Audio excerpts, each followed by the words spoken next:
Qué raro, ¿ah? Pero está bien. Ya está grabando. Ya está grabando. Ya listo. Ok. Entonces vamos a dar inicio con la segunda sesión reprogramada de la clase de Python. Bueno, esta vez, para hacer un repaso, una breve introducción, antes de comenzar con la sesión de hoy.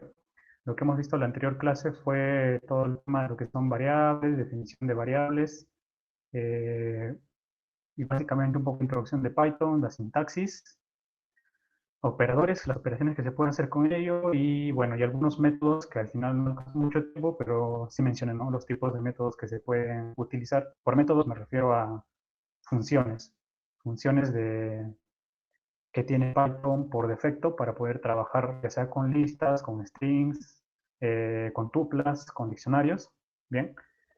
Los enteros, integers y los flotantes también tienen sus propios métodos, pero igual eso lo vamos a ver más adelante en las funciones. Eh, bueno, aclarar también que este tema, por ejemplo, de las listas, si bien parece la sintaxis de una lista como en MATLAB, no lo es, no funciona como tal. Solamente es un conjunto de datos. Por ejemplo, como pueden ver nosotros en una lista, podríamos almacenar variables, string, como un nombre, una palabra, un número, un flotante y un booleano, como true or false, ¿no? Y esos datos se pueden utilizar para poder realizar operaciones matemáticas como operaciones matriciales, no algebraicas.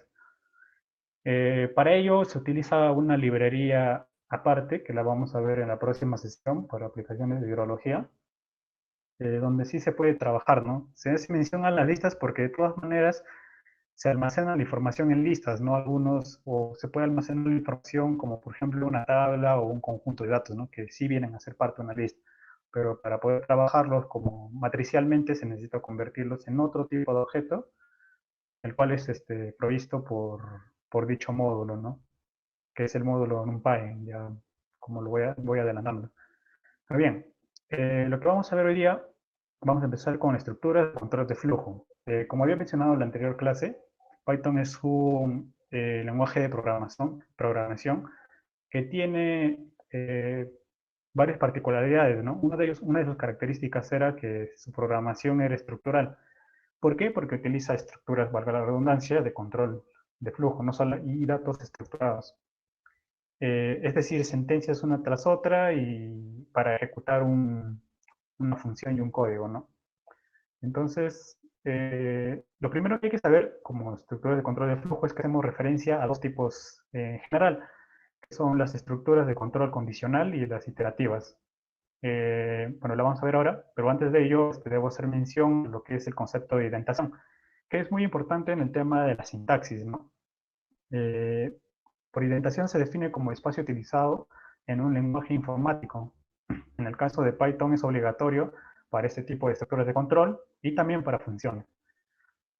Representado por 4 espacios. Es decir, nosotros si tecleamos 4 veces la tecla espacio, quiere decir que hemos que hemos hecho una indentación, perdón. Entonces, esto es necesario como para mejorar la sintaxis y para que el programa entienda de que estamos creando una estructura de control. Como pueden ver acá, esta es la estructura de control o el formato de ello, ¿no? Entonces, yo puedo ver, por ejemplo, que este es el inicio de la estructura de control, como que la introducción al código, y dentro tengo expresiones que están indentadas. Acá les he puesto 4 guiones que representan 4 espacios en sí. No se ponen esos guiones, se ponen espacios. Bueno, eso es lo básico, ¿no? Indentación. Luego vamos a lo que son estructuras condicionales. Ese es uno de los dos tipos que he mencionado anteriormente. Este es uno de los que más se trabaja también. Los más conocidos porque creo que todas aquellas personas que hayan trabajado con conjuntos de datos en Excel, ya sea en MATLAB, cualquier otro lenguaje de programación, siempre ha tenido que utilizar estructuras condicionales. Básicamente son sentencias que evalúan operaciones, ¿no? Operaciones relacionales y lógicas. Ya habíamos visto ese tipo de operaciones, o denominadas condiciones, ¿no? Que dan como resultado verdadero o falso. En este caso, los datos true y false. Y ejecuta la pieza de código que sigue siempre y cuando la condición se cumpla. Es decir, bueno, por ejemplo, acá tenemos una estructura de control. Para ello necesitamos definir tres palabras que son palabras claves que no las podemos utilizar, por ejemplo, para almacenar variables, las cuales son if, elif y else. Bien, if es una palabra en inglés que significa sí, ¿no? Pero el sí condicional, no el sí afirmativo. El if quiere decir else if, es decir, else es como además o algo más, ¿no? Entonces, como decir una condicional más. Y else también significa algo más. Sin embargo, para esta condición, para esta situación, él se utiliza en el caso, bueno, en realidad él significa de lo contrario, ¿no? Y para este caso, por ejemplo, vamos a ver la estructura condicional del ejemplo, o cómo es la estructura como tal. Si ponemos if condición 1, que siempre es inicio, dos puntos, nunca se deben olvidar estos dos puntos. Y al momento de que, bueno, si estamos trabajando ya en un IDE que tiene asociado Python como un lenguaje para apoyarse, solito se va a indentar, ¿no? No es necesario, incluso le damos nosotros enter y los 4 espacios se van a ejecutar. Sin embargo, en el CD, por ejemplo, no vamos a poder tener esa opción. Bien, if condición, dos puntos. Por condición acaba la operación relacional o la operación lógica que nosotros decíamos. Ejecutar esta expresión si se cumple la condición 1. Si no se cumple, pasa a la siguiente, el if. Ya no se pone if, se pone if, la condición 2. Y la condición 2 se va a ejecutar, bueno, el código que está ahí se va a ejecutar si la condición 2 se cumple. O sea, esto de verde sería un bloque de código en realidad. Y se ejecutaría si es que la condición 2 es verdadera.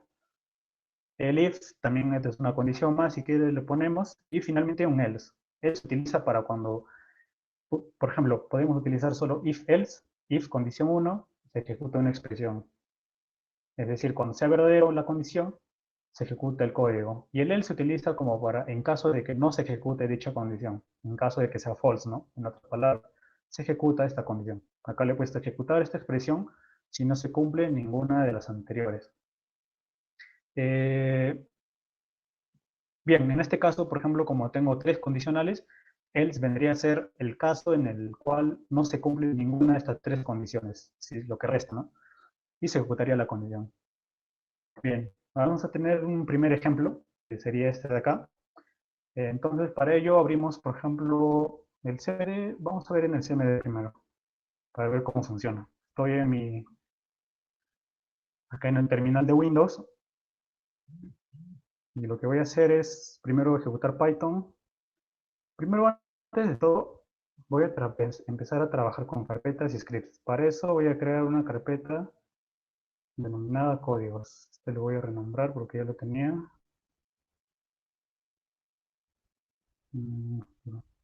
Mejor creo una carpeta nueva. Una carpeta que se llame código, así tal cual. En la carpeta código es donde voy a almacenar y voy a trabajar todo. Entonces, ahorita estoy en Asus, que es el nombre de mi computadora. Me dirijo a mi escritorio mediante el comando cd desktop. Luego me voy a esa carpeta que se llama cd código. Por si acaso, lo que estoy haciendo acá es ir a una carpeta de trabajo. Es como si estuviese creando un proyecto, ¿no?, dentro de la carpeta código. Bueno, ahí podemos ingresar Python y pues se nos ha abierto la consola de Python como tal. Bueno, entonces, para hacer nuestra primera condición, por ejemplo, podemos tomar un ejemplo, ¿no? El ejemplo del caso de que si tengo un número y me va a tipear algo, o en la pantalla me va a salir algo, si el número es positivo o si el número es negativo, dependiendo del valor, ¿no? Para ello voy a definir primero el número. Voy a ponerle así al azar un número que sea 34, digamos. Es una variable, ¿no? Entonces, la condicional funcionaría así. If número, dos iguales quiere decir que es una operación relacional, una operación relacional, una operación lógica. Es bueno, en este caso, no, perdón, no diría si número es. Si número es menor a 0, por ejemplo, así ponemos. Entonces, acá estamos en la condición. Ponemos if, hemos definido la condicional, número menor a 0, es la primera condición. Y los dos puntos. Doy enter. Y bueno, acá el terminal ya no me ejecuta ni un código ni me manda otra línea, sino que me crea 3 puntos. Esos 3 puntos quieren decir que puedo seguir escribiendo, porque entiende que va a haber una estructura ahí de control. Entonces le doy indentación con la tecla Tab de tabulación y ejecuto la primera, ¿no? Print. Entonces me voy a imprimir. ¿Qué es lo que me voy a imprimir? Perdón, el número, así, más, número, más, es negativo. Bueno, mencionar que creo que no había antes aclarado este tema del print. Cuando yo escribo print, puedo utilizar, o sea, normalmente en su argumento va toda una línea entre comillas, un string. Y acá estoy viendo dos pares de comillas, lo que quiere decir que estoy introduciendo dos strings. Entonces, hay una función que se llama concatenación, que también existe en el Excel incluso, lo cual quiere decir que yo puedo concatenar strings así por separados. Entonces, son operaciones. En este caso, el más no funciona como una operación. El más está funcionando como un concatenador. Entonces, pero sin embargo, nosotros sabemos que número lo he definido como un número, como un integer. Entonces, es de ese tipo, porque yo debo convertirlo en un string mediante el comando str, que lo vamos a ver también, pero ya les voy adelantando. Entonces, con esto estoy haciendo que las tres partes sean string, tanto el número como la variable número, se convierte en un string mediante este comando, y es negativo. Entonces así finalizaría esa primera parte. Cierro paréntesis y cierro las comillas para esa parte. Por ejemplo, después del número, tomar en cuenta que le estoy poniendo un espacio, ¿no? Para que al momento de que se imprima, también me genere este espacio, porque el número se va a ejecutar como un carácter más. Entonces voy a necesitar espacio al lado derecho y al lado izquierdo.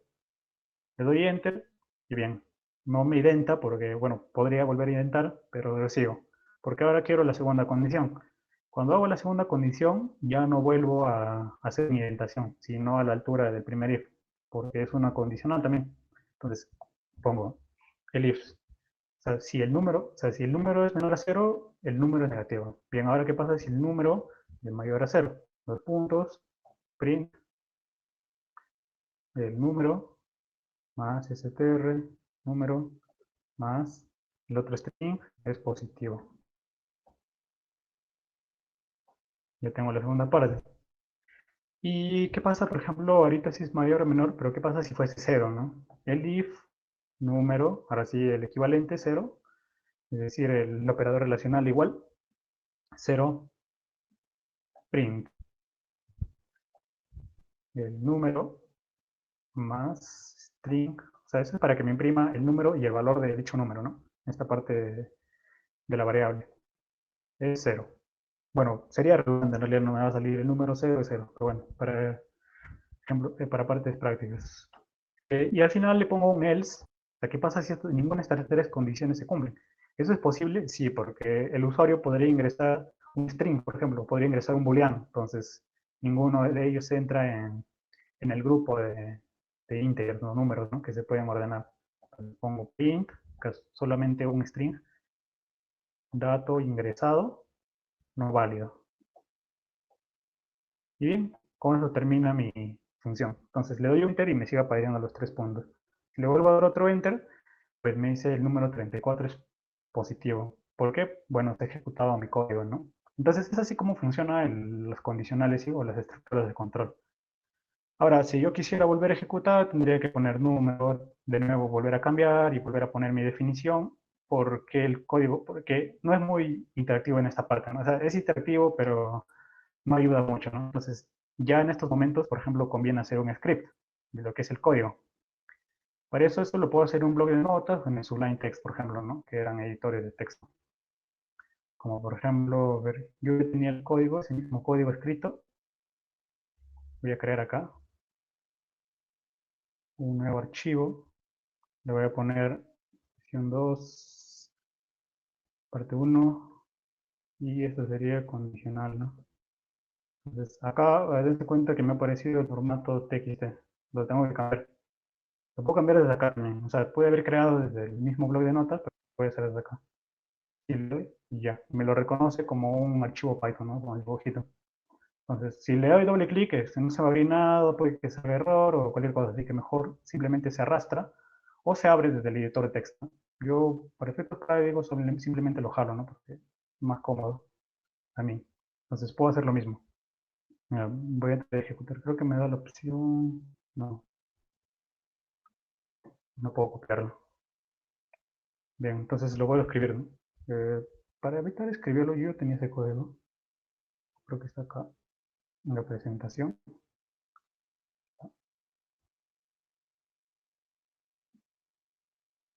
Se copia como tal. Acá en códigos. Condicional. Bien, aquí está. Solo quiero esta parte, es la primera parte del código. Bien, así lo tengo, ¿no? Le he puesto dos comentarios que dice este código es para definir las sentencias condicionales, ejemplo, el funcionamiento del condicional if. Bueno, como siempre le dije, buenas prácticas, poner comentarios. Entonces vamos a darle Enter y ingresamos al primer número. Acá podemos cambiarlo ya manualmente, ¿no? Entonces tengo el código acá, ¿no? If número vendrá 0, me imprime esto. Y acá se nota mejor, ¿no? O sea, aquí se nota que str es una función que me va a convertir a la variable número en un string. Entonces esto se va a concatenar mediante la operación más. Y lo único que hago es, bueno, guardar, salvo, y puedo ejecutarlo si quiero el terminal, ¿no? Otra vez, pero para ello salgo. Y como yo estoy en la carpeta código donde está este código, lo que voy a hacer es simplemente ejecutarlo. Puedo poner Python y el nombre, ¿no? Bueno, lo puse un poco complejo, pero bueno, condicional. Punto .py. Ahí está. Y me dice el número -1 es negativo. Entonces quiere decir que me está ejecutando bien, porque acá había definido -1, no es el número que había definido acá. Entonces, por ejemplo, le cambio en el número 34, salvo y vuelvo a ejecutar. Pongo direccional hacia arriba para volver a poner el escrito hace un momento, lo mismo. Y ahora me dice el número 34 es positivo. Si le puse 0, salvo, le ejecuto desde acá, me dice el número 0 es 0. Bueno, redundante, ¿no? Pues si pusiese un string, por ejemplo, h, ¿no? Salvo, y ejecuto el código. Bueno, incluso me va a decir error, porque no está, ¿por qué razón me está diciendo error? No me está ejecutando esta parte del código, o sea, no me dice dato ingresado no válido, porque es, y estoy evaluando el string menor a 0, entonces ahí comienza el error, ¿no? Yo tampoco me había percatado de eso, entonces simplemente ya casi ni siquiera es necesario hacer esto, ¿no? Pero, o sea, igual se podría modificar el código de tal manera de que me evalúe si esto es un string y no me dé este error, ¿no? Me ejecute el código. Bien, así es como funcionan las estructuras condicionales. Voy a hacer un segundo ejemplo, así rápido nada más.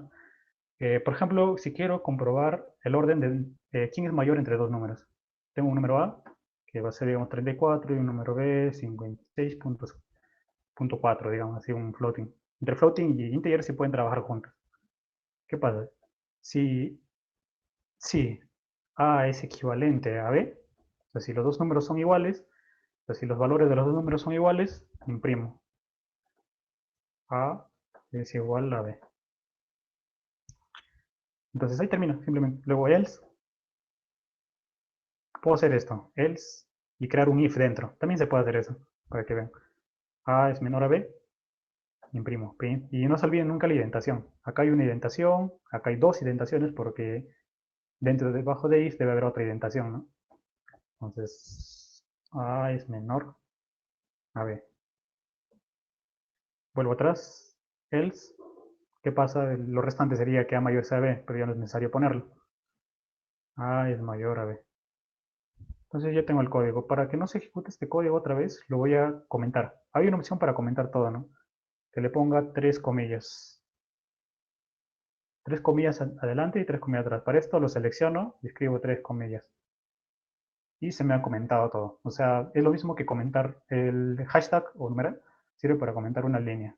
Yo quiero comentar así todo un bloque de código y no estar uno por uno comentando. Pongo 3 comillas simples al final y al inicio. Entonces ya ignorará eso. Aunque no siempre trabaja bien, siempre es recomendable utilizar esto nada más. Bueno, ya tengo ahí salvo y voy a ejecutar ese código. Entonces vuelvo a hacer lo mismo y me dice que A es menor a B. Cuando A era 34 y B es 56.4. Entonces me está ejecutando bien el código. Por ejemplo, si le cambiase a 100, salvo y ejecuto acá. Entonces ahora me aparece A es mayor a B. Y si fuesen iguales, pues me ejecutará como tal, ¿no? A es igual a B. Entonces, así es como funcionan estas estructuras condicionales. Esta es la estructura, el que define la operación, dos puntos, y luego en la parte indentada escribo el bloque de código, que no siempre es Spring, no puede ser un código cualquiera, y ya vamos a ver más adelante en aplicativos cómo se utiliza mejor esto, ¿no? Bien, este es el ejemplo número 1. El ejemplo número 2 igual estará en el script que les paso. Luego tenemos el segundo tipo de estructuras de control de flujo, que son las estructuras iterativas, como while, pero tenemos dos estructuras iterativas. Una es while y la otra es for, que la vamos a ver acá. En while, por ejemplo, básicamente es un bucle. Por iteración entendemos que es un bucle porque se evalúa condiciones constantemente hasta que una condición se cumpla. Entonces, lo que hace esto es permite realizar un bucle o ejecutar un código de manera repetida. Eso es un bucle o un loop en inglés, basadas en el resultado de una expresión lógica. Lo mismo, tenemos una condición y seguir ejecutando ese código de manera repetida si es que esa condición es true, es verdadera. En el momento en que esa condición se deje de cumplir, pues el bucle se detendrá y pasará al siguiente bloque de código, ¿no? Entonces, igual, while se define de la misma manera. En vez de if, ponemos while, la condición y los dos puntos. Indentación y el bloque de código que queremos ahí. Entonces, este bloque de código se ejecutará si se cumple la condición hasta que esta condición sea falsa. Bien. Como primer ejemplo, vamos a tener, lo voy a escribir acá, voy a cerrar esto y voy a crear un nuevo archivo que se llame un archivo de texto al inicio, S2, P2, sesión 2, P2, y lo voy a llamar bucles. Y le voy a borrar el punto texto, punto py.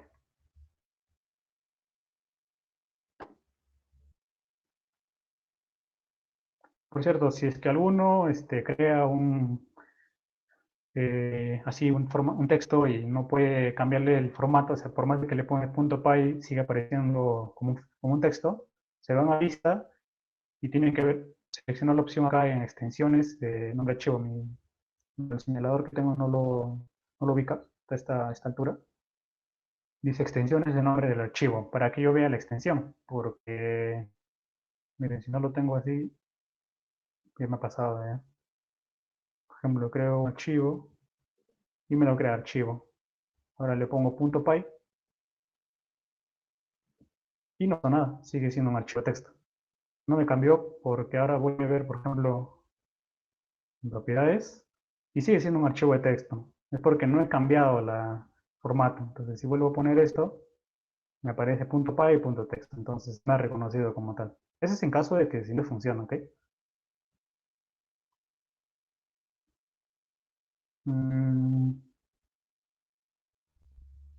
Bien, bucles. Entonces, abrimos bucles. Yo lo voy a abrir mediante el Sublime Text.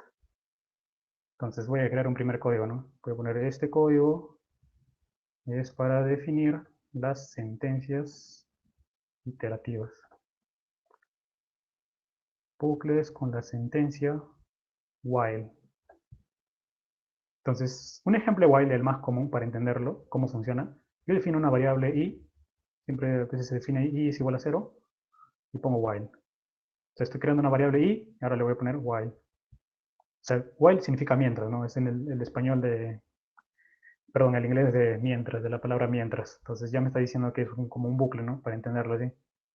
Mientras la variable i sea menor a 10, me va a ejecutar un código.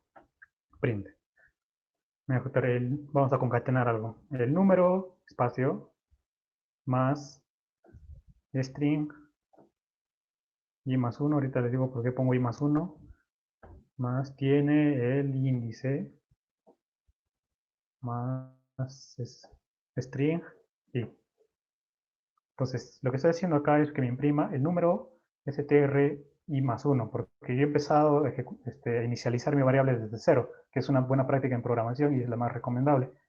Entonces, el número, por ejemplo, cuando sea 0, el número 1 tiene el índice 0. Entonces, eso es lo que me va a ejecutar. Pero si yo ejecuto este código así simple, va a generar un bucle infinito, porque como i es igual a 0, y mientras i sea menor a 10, va a ejecutar esto. Entonces lo va a ejecutar infinitamente, porque no hay ningún cambio en el bucle, en ese bloque de código. Para esto, siempre se puede cambiar el código con un operador relacional, como les había mencionado, ¿no? I es igual a i, hago i es igual a i más 1. Entonces lo que estoy haciendo acá es para cada iteración, por ejemplo, comenzamos, ¿no? Con i es igual a 0, me imprime. El número, todo es el número 1 tiene el índice 0. Entonces luego se ejecuta esta parte del código porque está dentro del bloque y me va a decir i es igual a i más 1, que significa que este i, que era 0, le va a sumar 1 y de nuevo i va a cambiar ese valor y va a ser 1 ahora. Entonces va a ser 1 y sigue siendo menor que 10, se ejecuta de nuevo y se va sumando. Entonces lo que estoy haciendo es que una suma consecutiva y se va a parar cuando este i sea 9 y va a decir 9 más 1, 10. Entonces la variable va a tener el valor 10, pero 10 ya no es menor a 10. Es menor igual, pero no menor. Entonces el bloque se va a romper y acabaría el código o ejecutaría lo que sigue abajo, ¿no? Entonces así es como funciona la sentencia while. Vamos a probarlo, ¿no? Salvamos. Entonces voy a código y ejecuto ese código, pero ahora le cambié de nombre. Ahora es otro. Sesión 2, P2, bucle me parece. Bucles. Ok. Y bien, y me creo esta iteración. Entonces el número 1 tiene el índice 0, el número 2 tiene el índice 1, el número 3 tiene el índice 2, etc. El 10. El número 10 tiene el índice 9, que recuerden que 9 era la variable de acá y entonces acá le sumé 1 porque quiero saber el orden de números. El orden generalmente no comienza desde 0, ¿no? Entonces tú comienzas un orden desde primero, segundo, tercero, ¿no? Pero los índices sí pueden comenzar desde 0. Entonces es así de simple como funciona la sentencia while. Dentro de while también puede haber AND, que son operadores lógicos. Puedo poner i, por ejemplo, es mayor a 4, ¿no? Entonces acá me dicen si menor a 10 y mayor a 4, se va a cumplir esta condición. Estoy creando una intersección, ¿no? Entre 4 y 10, porque i trabaja así. Puedo poner OR, pero OR sería como una unión. Entonces me va a generar todo. ¿Por qué una unión? Porque me va a generar, siempre va a ser verdadero esto, o va a ser verdadero hasta cierto punto, y esto hasta cierto punto. Entonces, esa es evaluación ya de tablas lógicas, ¿no? Pero se puede trabajar así. Para eso tú tienes que conceptualizar primero tu modelo y de ahí recién ejecutar un código, ¿no? Bien, eso es cómo funciona la sentencia while. Y la segunda sentencia iterativa, o estructura iterativa, aquí está el bucle que había creado, y aquí está el resultado en la parte amarilla, es for. Es el segundo loop, se podría decir el segundo bucle. En este caso, permite un bucle iterando sobre los elementos de cualquier secuencia, como una lista o cadena de caracteres. Entonces, yo les había mencionado antes que una cadena de caracteres o string es también como una lista de caracteres individuales. Por eso en los métodos que habíamos visto podía trabajar indexando cada uno, ¿no? O sea, sacar cada uno de los elementos de esa lista o del string y trabajar con ellos. Entonces, for lo que hace es extraer cada uno de los elementos de una lista o de un bucle, perdón, de un string, por ejemplo, de una tupla o de cualquier elemento que contenga varios datos y ejecutar o trabajar alguna operación con cada de ellos. Entonces también es un bucle porque lo va a hacer repetidamente, ¿no? Va a ejecutar el código repetidamente hasta que se termine la secuencia de elementos, ¿no? Entonces, la diferencia ahorita la van a ver. Acá vamos a utilizar dos palabras claves que se utilizan frecuentemente, que es in y range. Range es una función. Range es una función que me va a permitir tener poder crear como una lista de datos desde un número hasta cierto número. Por eso el nombre range, ¿no? Y in, que quiere decir en o dentro, me sirve para trabajar en una lista, dentro de una lista. Entonces, la sentencia es así. La común. For un elemento, se crea una variable elemento, de una variable temporal, o sea que va a desaparecer luego. For elemento, in elementos, si estas dos variables son diferentes, quiere decir, elementos será una lista, un string, un conjunto de datos. Lo que estoy haciendo es que quiero iterar para cada elemento en ese grupo de datos. Entonces me va a ejecutar, por ejemplo, si este grupo de datos tiene 5 datos, me va a ejecutar 5 veces este bloque de código. Es algo así como funciona, ¿no? Por eso dice condición ejecutada en bucle, la cantidad de veces es igual a la cantidad de datos en elementos. Entonces vamos a tener el primer ejemplo. Bucles con la sentencia for. Lo que voy a hacer es convertir una serie de números que están en minutos a segundos. Por ejemplo, acá, ¿no? La segunda parte, bucles con la sentencia for. Entonces, voy a hacer lo mismo. Voy a crear una lista de datos, minutos. Entonces, minutos, digamos, quiero hacer los minutos de 2 minutos, 3, 0. Puedo hacerlo en desorden si quiero, ¿no? En el caso de trabajar con datos hidrológicos, por ejemplo, podría ordenarlo. Minutos. Entonces, trabajo así. Ejecuto el bucle for, la palabra clave for. Entonces, acá le dije que se crea una variable temporal. Puedo ponerle cualquier nombre. For, el valor. O sea, por valor me estoy refiriendo a cada dato por individual. Entonces, va a desglosar en minutos. Minutos era el array, ¿no? El arreglo, el string, lo que sea. Entonces, enter y indentación, nunca se olviden. Me va a crear una variable segundo que va a multiplicar la variable valor, no minutos, ¿eh? La variable valor por 60. Entonces, lo que estoy haciendo con este bloque de código es que en minutos tiene un conjunto de datos. Voy a recoger cada uno de los datos y le voy a ejecutar este código. Entonces, lo va a hacer en bucle. Va a empezar así. Minutos. For valor y minutos. El primer valor es 2. Lo que va a hacer es segundo es igual al valor de valor, perdón, valga la redundancia. 2 por 60, 120. Entonces, va a crear un segundo conjunto de datos que va a ser 120, luego con 3, luego con 0, con 6, con 8 y se parará cuando termine con 10. Entonces esa es la que va a ser. Para mostrarlo voy a poner un print, voy a concatenar, ¿no? Perdón, no se pone entre comillas s, ctr, valor, convertirlo en string, más minutos, coma, equivalen a tantos segundos. Convierto la variable segundos en string, más segundos. Punto. Y ahí terminaría mi código. O sea, lo que está haciendo es, para cada valor, va a ejecutar estos dos códigos. Entonces 2 por 60 lo va a convertir en segundo y esta variable la va a almacenar y me va a decir, por ejemplo, con 2, ¿no? Ese string de valor, o sea, 120 minutos equivalen a 120 segundos en este caso. Entonces voy a ver cómo funciona. Primero, además, para que no se ejecute esto, lo voy a comentar con triples comillas. Y lo guardo. Salvo y llamo al código, que es el mismo que he utilizado. Y lo que me hace acá. Para cada uno de los elementos de la lista, ¿no? Entonces, 2 minutos equivalen a 120 segundos. Por ejemplo, acá ven que no le puse espacio, porque acá, antes de segundos, no le puse espacio, ¿no? Pero bueno. 3 minutos equivalen a 180 segundos, 0 a 0, 6 a 360 y así, ¿no? Consecutivamente, en el caso de los datos de la lista. Y es así como funciona for. O sea, for itera para la cantidad de datos dentro de un conjunto de arrays. Este podría haber sido también un string, ¿no? Un string, así. Pero obviamente no voy a trabajar con valores, porque acá no hay números, sino hay letras. Esto se puede ver de otra forma, ¿no? Hay otras aplicaciones. Y bueno, un ejemplo más, así de simple. Por ejemplo, for índices in range, esa función que les dije antes. La función range es para crear un conjunto de números. Acá he creado, por ejemplo, 5 números, pero diferentes datos, ¿no? O sea, datos están preestablecidos. Acá ya creo, por ejemplo, del 4 al 10, digamos. Tengo en cuenta que no me va a ejecutar del 4 al 10, sino del 4 al 9. Es decir, el 4, el 5, el 6, 7, 8 y 9. No el 10, pero el 4 sí. Así es como funciona range. Entonces, lo mismo que he hecho con esta función, estoy creando una lista de datos que van del 4 al 9. Entonces, me estaría dando 5 datos. Sí, no 6 datos, perdón.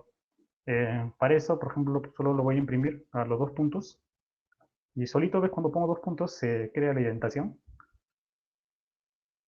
Índice. No como en el CMD. En el CMD no se me creaba eso. Y voy a imprimir este valor índice. Lo que va a hacer es, como tengo una lista del 4 al 9, entonces me va a decir for índice en este rango. Entonces, el primer número, 4, voy a imprimir 4, luego 5, voy a imprimir 5, 6, así. Y ese es el bucle. Entonces, para eso vamos a salvar y vamos a dejar lo anterior. Bueno, lo voy a comentar. Para descomentar algo, vuelven a quitar las comillas acá, así que, ¿no? Y bueno, lo vuelvo a comentar. Entonces salvo y ejecuto de nuevo ese código y me va a iterar 4, 5, 6, 7, 8, 9. Me ha separado, me ha extraído los datos de esa lista. Y es así como funciona for. Entonces tenemos esos tres tipos de estructuras de control de datos, de flujo de control de flujo, donde está las estructuras condicionales, if, el if, else, el while como iterativos y el for también como iterativo, ¿no? Entonces, esa es la primera parte. Ahora, bueno, si tienen alguna pregunta acerca de eso, pueden dejarla. Normal. Vamos a pasar a lo que es funciones y programación estructurada. Eso ya lo había mencionado, ¿no? Programación estructurada. Hace referencia a estas estructuras de control de flujo, pero también hace referencia a funciones. Es decir, puedo crear funciones o puedo utilizar funciones. Primero, un poco de definición, ¿no? Programación estructurada es un paradigma de programación basado en utilizar funciones y estructuras de control. Secuencias, selección, iteración o bucles. Acá tengo, ¿no? Secuencia, la ejecución de una sentencia tras otra, como acá puedo ver, ¿no? Una sentencia, una sentencia, una sentencia, sentencia, sentencia. Se pueden ejecutar así en ese orden, ¿no? Imperativo. Luego, selección o condicionales, se refiere a los bucles, perdón, a los condicionales, a if, el if, else, y los iterativos, ¿no? Al for y al while. Y puede ser otro, ¿no? Por secuencias también crean funciones, ¿no? Dentro de las funciones pueden tener estos condicionales. Y es así como generalmente se trabaja. Funciones. Bien, funciones es un bloque de código con sentencias y que posee un nombre que la identifica como una variable, la cual puede o no recibir argumentos y sigue una programación estructurada para poder o no devolver un valor o realizar una tarea. Entonces, existen dos tipos de funciones, void functions y fruitful functions. Void function hace, como dice su nombre, bueno, es la traducción de funciones vacías. Y fruitful functions es funciones con resultados, ¿no? ¿Esto por qué? Porque hay funciones que no retornan nada o no utilizan argumentos. Y hay funciones que utilizan argumentos y sí retornan valores. Entonces, esa es la diferencia. Una función luego, o sea, tú creas una función y puede ser solicitada en cualquier momento. Y esta acción se le llama llamado, llamado de la función. Generalmente toma un argumento y retorna un resultado. Generalmente, ¿no? Por eso los void functions son una excepción. Vamos a ver un ejemplo, ¿no? Bueno, antes de los ejemplos, antes de definir funciones, vamos a ver lo que son funciones por defecto. Es decir, funciones que ha creado el propio Python y que están inmersas ahí, ¿no? Las tenemos de ejemplos. Para ello, vamos a ver algunos ejemplos. Para ello, vamos a utilizar el módulo. Bien, antes, primero las funciones que les mencioné, ¿no? Para convertir datos, tipos de datos. Voy a crear un nuevo archivo en código que se va a denominar S2, P3 y se van a llamar funciones built-in. Estas funciones built-in, que significa por defecto o construidas dentro de su traducción, son las que voy a utilizar. A ver, sin que le di doble clic y no me apareció una venida que desapareció. Lo voy a abrir como texto, no hay nada. Claro, funciones por defecto en Python. Por defecto o built-in, es una forma de decirlo. Por ejemplo, tenemos los que convierten datos, conversión de tipo de datos. Un ejemplo, como ya vimos, es convertir un número en string, ¿no? Por ejemplo, yo tengo un número a es igual a 4, que es un integer, y lo convierto en string, ¿no? Mediante, por ejemplo, otra función, voy a asignarle de valor 4, perdón, A. Entonces, acá, por ejemplo, voy a imprimir el valor de B, y abajo voy a imprimir el valor de... Voy a ejecutar otro código, type, que había mencionado antes, ¿no? Tipo de B. Acá en vez de B, porque ya sé que B va a ser 4, me va a ser 4, voy a imprimir mejor type. Para ver la diferencia, ¿no? Cómo ha convertido los tipos de datos. Voy a salvar esto y voy a ejecutar el código mediante el comando, mediante la línea de código. Entonces voy a ir a, este ya no se llama así, función up3, formaciones, built-in. Entonces ahí está, me ejecuta el código, class int y class string. Entonces A me demuestra que A es un integer y luego B es un string. Mediante este comando lo he convertido, ¿no? Entonces, sí existen varios comandos de conversión. Yo les tengo ahí, les voy a subir un script donde están algunos de los principales ejemplos como script, pero para ejemplificar yo lo voy a hacer en esta consola de frente. O sea, voy a abrir el Python y lo voy a ejecutar ahí. Bien, por ejemplo, para no poner print y estar ejecutando a cada rato, yo lo voy a hacer acá nada más de frente. Por ejemplo, como les indiqué, no, si yo pongo A es igual a 10, pongo A, 10 me suelta, no es necesario poner print. Por eso es que quiero utilizar esta parte interactiva. Por ejemplo, tengo el conversor int, que me puedo convertir en un número, porque puedo escribir un string de un número, que suele suceder también, y me lo va a convertir en integer. Entonces, si yo veo el tipo de dato, type int de un string, es redundante, pero es como para comprobar, ¿no? Pero, me va a dar error. Y ahora sí, class int. Esta parte de acá. Creo que me desapareció el circulito. No.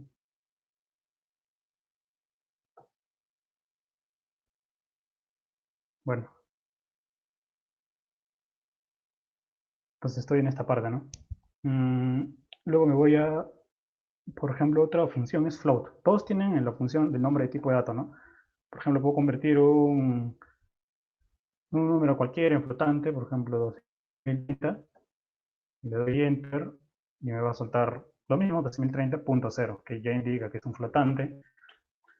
Por ejemplo, otra opción, ort.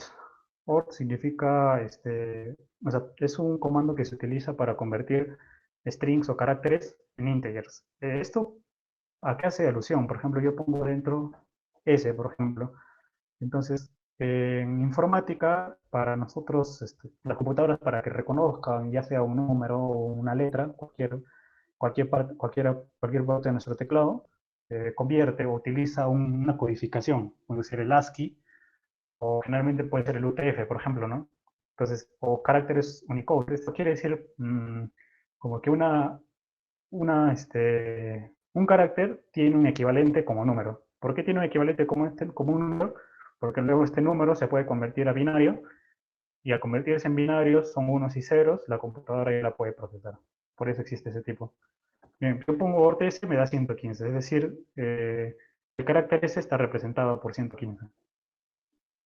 Lo puedo hacer al revés con otro comando. El comando se denomina chr, sí. Chr 115 no me da S, entonces los uso como complementario. Bien, por ejemplo, tengo alguien que me convierte a binario. Por ejemplo, voy a convertir a binario el número 5 y ahí está. Pero este binario no tiene un formato, pues el binario es 101 o 101. Pero para que Python reconozca que es un binario, se le pone 0b, antes se precede con 0b. Si yo quiero definir un binario, le voy a ponerle así, 0b, 101. Pero lo puedo 0b, 101, 5. Entonces, bueno, acá no necesito convertir porque Python lo entiende, o sea, lo convierte como un número ya por defecto. También tenemos números octales, por ejemplo, que es uno de los que se usa comúnmente. ¿No? Para octales utilizas 0O, la otra era 0B, y los hexadecimales, ¿no? Para convertir, por ejemplo, un número en hexadecimal, utiliza X, 0 por el número en hexadecimal. En este caso es lo mismo porque, en este caso los dos son lo mismo, porque son bases superiores al número, ¿no? Yo pusiese X, por ejemplo, X quiere decir 16, ¿no? Hexadecimal, 18, a dar 0 por 2, entonces ya me está convirtiendo. Bien, bueno, también puedo convertir a tuplas o a listas, por ejemplo, vamos a meter lista el string hola. Lo que me va a generar es una lista con cada uno de los elementos de ese string, H, O, L y A. Lo mismo hace una tupla, tuple en este caso, en tuple, inglés, hola. Y así es como funciona, en este caso me lo cambié por paréntesis porque se define así en una tupla. O puedo convertir un complejo de dos números, 5,4, 5,6, perdón. Convierte 2, 5,6 me da 5,6J, ¿no? Que era la forma como se define un complejo. Y así puedo hacer también un string de 25, de un número, a convertir, lo que he hecho, ¿no? Al inicio, cuando concateno, que me sirve bastante. Entonces me da como resultado 25, pero entre comillas. Así existen muchas otras funciones que se pueden ver después, que se pueden ver incluso todo está en realidad en la página del propio Python, ¿no? sino que a veces lo pone de manera un poco compleja o lo pueden buscar en Google, ¿no? Mediante otras páginas que definen estos tipos también, que ya los enlistan. Bien, este es uno. Ya, estas son las funciones built-in por defecto. Otra función built-in por defecto es una librería. Todavía no hemos llegado a la parte de importar módulos, pero vamos a ver más o menos cómo se va haciendo. Para importar algo, una librería, un módulo, utiliza el comando import. Me va a aparecer en morado en un color diferente. Import mat, por ejemplo. Y nada más. Mat es el nombre de la librería o módulo que se va a utilizar. Más adelante lo voy a volver a mencionar. Pero esto me sirve para qué, porque yo estoy importando un bloque de código que Python ya ha definido, que ya tiene por defecto y tiene algunas operaciones y variables que me van a servir. Entonces, ¿yo cómo accedo a este código, a estas funciones? Porque, por ejemplo, digamos, normalmente yo no tengo la función seno, por ejemplo. Acá no he importado nada. Seno de 50, porque en inglés se pone sin, y me aparece error, porque no existe ese. Así normal no tiene configurado el Python por defecto, ¿no? Esa función. Pero si importo más, ahí sí me va a funcionar. Entonces, lo que haría en un script, lo que haría es así: import y la librería, y luego, por ejemplo, imprimo, ¿no? Imprimo algo. ¿Qué voy a imprimir? Por ejemplo, siempre hago referencia a lo que es math otra vez. O sea, pongo el nombre de la librería seguido de un punto. Ese punto me sirve para yo ingresar a sus funciones por defecto, a sus funciones o elementos o atributos, métodos, todo lo que tenga ese módulo. Entonces, ese módulo básicamente es otro archivo Python que tiene esos atributos y yo puedo acceder a ellos, o método. Aunque, bueno, después voy a explicar que en realidad mat no está disponible así en ese formato .py, sino en otro formato. Por ejemplo, quiero imprimir mat.e y lo que me haría es imprimirlo, mira, lo que sería lo mismo, el equivalente, si yo trabajo acá, pongo mat, pero no he importado, tengo que importar. Pero, ¿qué pasa si pongo mat.e? Yo sé que debería funcionar, pero no. Para ello importo. Port mat. Entonces, no pasa nada, ni error, ni resultó nada. ¿Por qué? Lo he hecho correctamente. Ahora sí hago mat.e. Es el número euclidiano y me va a resultar el número euclidiano como tal, 2.7182. Es una de las características. He accedido a un atributo de ese módulo que tiene el número euclidiano. Puede tener pi, puede tener otros números, ¿no? Por ejemplo, también tiene funciones. Mat. Por ejemplo, POW es una función que significa potencia. ¿Qué potencia la tengo definida ya en Python? Pero esta es otra manera, ¿no? 5 y 6, por ejemplo. Entonces, si pongo esto, me eleva a 5 a la sexta, ¿no? De una forma un poquito tal vez más fácil, lo mismo podría haberlo hecho así, ¿no? 5 a la sexta. Aunque date cuenta que acá me crea un flotante, ¿no? Pero bueno, eso no es mucha importancia. Por ejemplo, la función sin, que dije, la función seno. Acá no se escribe sen, sino sin en inglés. D1, ¿no? El argumento, por ejemplo, va en radianes. Entonces me convierte la función seno en radianes. Por ejemplo, mat de 0.5. Bien, como está en radianes, no me identifica, ¿no? No sé si era el comando para pi. Sí, para pi, por ejemplo, mat.pi me da el valor de pi. Seno, por ejemplo, por ejemplo, esto puede ser mat.sin de mat.pi. Lo estoy haciendo seno de pi y me lo crea acá, ¿no? En este caso me da este valor grandote que en realidad debería ser 0, sino que no lo ejecuta como 0, ¿no? Porque está haciendo una aproximación, pero es un número bastante pequeñito, ¿no? Menos a la menos 16, infinito.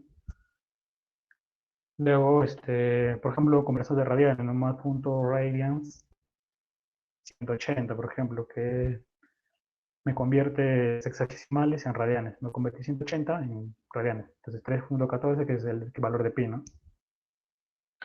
Y, por ejemplo, otro, lo contrario, ¿no? Degrees, la función degree, por ejemplo. Todo eso igual lo tengo en el script, no se preocupe. 1 dividido 1 me convierte en lo que es un radian en grados sexagesimales. Ya, y así tengo otras funciones a las cuales yo puedo acceder, ¿no? Si quisiera acceder a estas variables, por ejemplo, podría ponerle mat.help, creo que era. No, help, entre paréntesis, mat. Si yo hago esto, me aparece todo un textazo muy grande, que acá me dice para continuar, ¿no? Entonces me da toda la descripción, el nombre de la librería, la descripción, las funciones. Y si yo sigo dándole enter, me va a dar así, ¿no? Todas las funciones que tengo hasta... Si quiero salir, le doy Q. Utilizo la tecla Q nada más. Me parece que mi cursor desapareció. Pero bueno. Esas son las funciones built-in, no funciones por defecto. Entonces, se utiliza ImportMath y las funciones que yo tengo para convertir datos. Son los tipos más generales que se encuentran. Aquí están los ejemplos igual también en la presentación. Y finalmente la creación de funciones. Se hace de una manera similar a lo que eran las sentencias condicionales y los bucles. Funciones defino, por ejemplo, def, el nombre de la función. Acá le doy un nombre, ¿no? Para definir tengo que hacer esto. Utilizar la palabra clave def, de definir, de definition, nombre de función, cualquier nombre que yo desee. Siempre es buena práctica utilizar, si voy a utilizar dos nombres separados, separados por un subguión. Entro entre paréntesis, ahora tengo que crear un paréntesis, argumentos, que pueden ser las variables, ¿no? Que van a trabajar más adelante. Dos puntos de todas las sentencias sobre las que trabaje esta función. Y si quiero, acá le he puesto entre corchetes, puedo retornar una variable o un valor, ¿no? No siempre puede retornar, como le dije, ¿no? Como las funciones vacías. Y para yo llamar a la función, utilizo el mismo nombre de la función como tal, por eso le he puesto igual, y entre paréntesis los argumentos. Pero esta vez acá he definido los argumentos como variables o como parámetros, ¿no? Y acá los argumentos los voy a definir ya como valores netos, ¿no? Ya sea un integer, un string acá. Acá solo lo pongo como variable, ¿no? Vamos a ver un ejemplo. Bueno, antes de tomar en cuenta, def es una palabra clave, entonces no se puede utilizar como nombre de una variable o una función. Las reglas para la sintaxis de las funciones son las mismas para las variables. Al poner paréntesis vacíos, se está indicando que no hay argumentos. Podría no poner nada acá y estoy indicando que no hay argumentos. Que puede existir funciones así. Posible el uso de una función dentro de otra. Las funciones se crean antes de ejecutarlas o llamarlas. Hasta que no sucede, no afecta el bloque de código. Eso es lo que quiere, es bastante importante por el tema de secuencialidad, ¿no? De un bloque de código. Si yo defino una variable, perdón, una función después de haberla llamado, no tendría sentido, no me va a ejecutar, me va a decir error que no existe esa función. Entonces yo tengo que definir una función antes de utilizarla, si es lógico, ¿no? Pero hay lenguajes de programación que obvian esto, o sea, puedes haber creado la función al último, si quieres, de tu script, y igual me va a funcionar siempre y cuando esté igual de nombre, ¿no? Y estén bien definidas. Como argumento es posible tomar una variable o una expresión determinada. Y las variables que se crean en una función solo existen para ellas, luego son eliminadas de la memoria. Es decir, son variables locales. Las computadoras tienen una memoria, una RAM, donde donde se almacenan variables de corto plazo, ¿no? O sea, por ejemplo, estas variables que he creado yo, todo esto lo que he hecho arriba, se han almacenado en la RAM y van a desaparecer luego, son archivos temporales o locales, pero puede ser que también sean variables que quiero que siempre estén presentes, ¿no? A este caso las funciones se refieren como funciones variables variables locales, porque cuando las defino, las puedo definir con un nombre, ¿no? Con un nombre de variable, por ejemplo, y luego puedo volver a escribir variables y no pasa nada, no me va a retornar un error de que estoy sobreescribiendo algo, ¿no? Que es lo que pasa a veces. Eso lo vamos a ver con un ejemplo. Por ejemplo, este ejemplo es de definir una función que se denomina saludo. Utilizo def, saludo, nombre, edad, que son dos parámetros como variables que quiero iniciar. Entonces, ¿qué me va a ejecutar esta función? Solo me va a imprimir textos. Textos que es nombre y tiene tal cantidad de años. Print. Estas son dos formas de ver esta concatenación. Acá les voy a enseñar otra, ¿no? Y luego hago el llamado mediante el mismo nombre de la función. Ingreso ahora sí los valores a esos parámetros.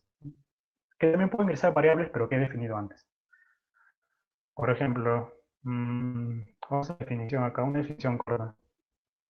Por eso voy a limpiar un poco esto. Bien. Por ejemplo, voy a definir una función. Vamos a ver. La función saludo creo que es para empezar. Del inicio def saludo. Acá no me aparecen ni colores ni nada, pero bueno, es una opción. nombre, coma edad, ¿no? Que son 2 puntos, ¿no? También trabajan con 2 puntos como lo hacen las estructuras de control de flujo. Enter, y no me olvido de la indentación. Acá también necesito una indentación. Lo mismo, print, tal, más nombre, lo convierto a string, más, y tiene tal edad, más string, edad, acá me estoy confundiendo, y luego pongo año. Creo que todo está bien. Creo que es todo. Bien, no me ha habido ningún error, así que le doy de nuevo enter, y me ha creado la función satisfactoriamente.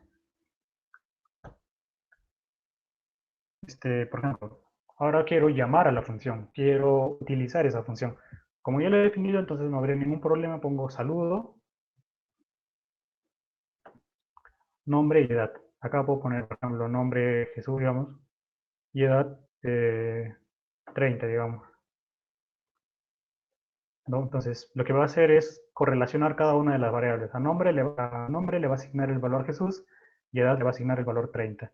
Entonces, acá me va a ejecutar el nombre le va a poner Jesús y a edad le va a poner 30.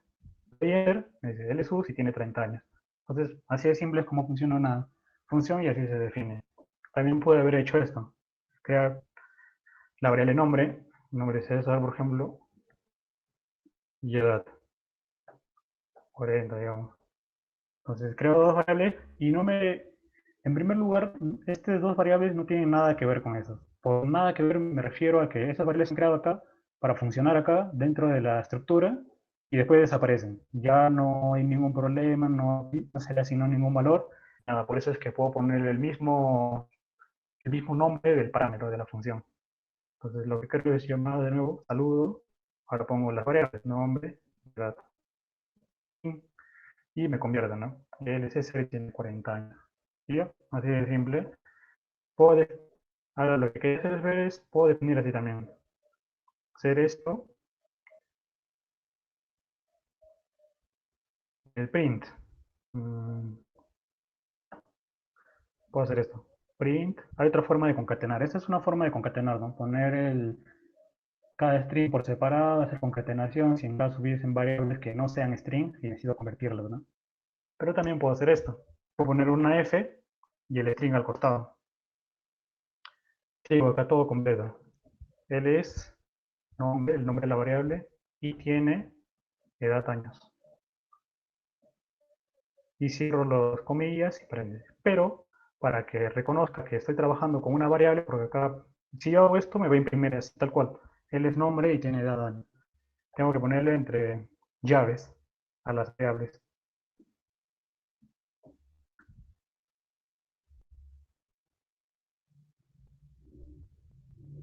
Y ya, entonces es nombre y tiene edad años. O sea, ya no estoy ni convirtiendo, ni, o sea, no poniendo el más, sino estoy concatenando dentro de la misma función.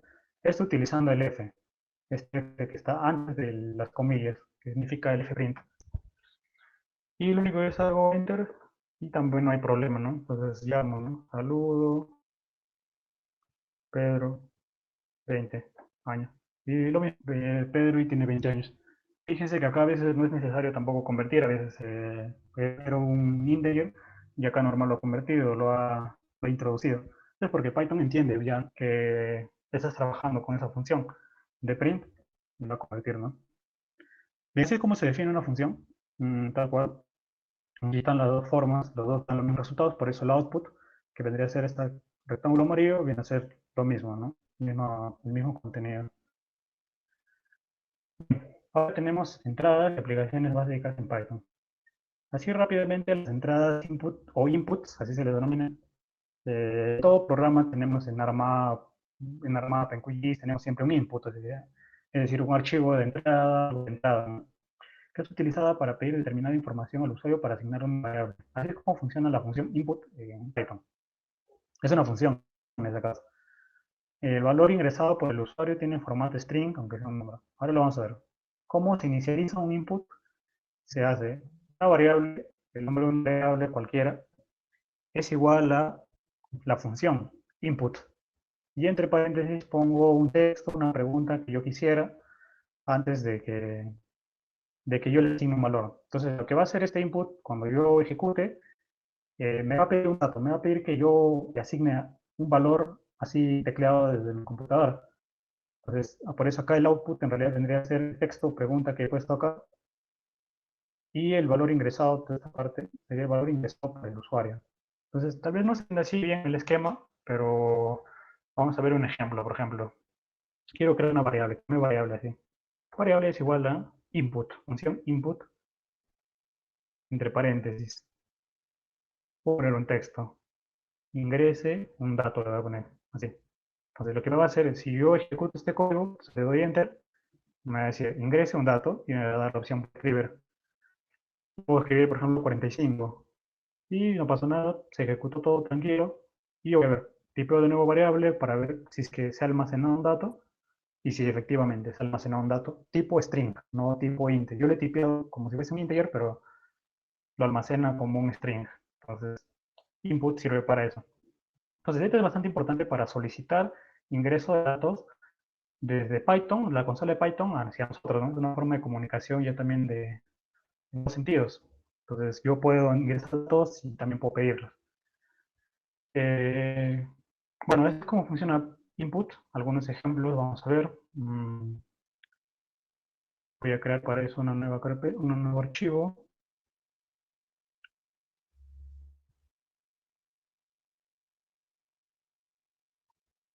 Bueno, sesión 2, P5, porque P4 era para funciones de definición. Este se va a llamar inputs.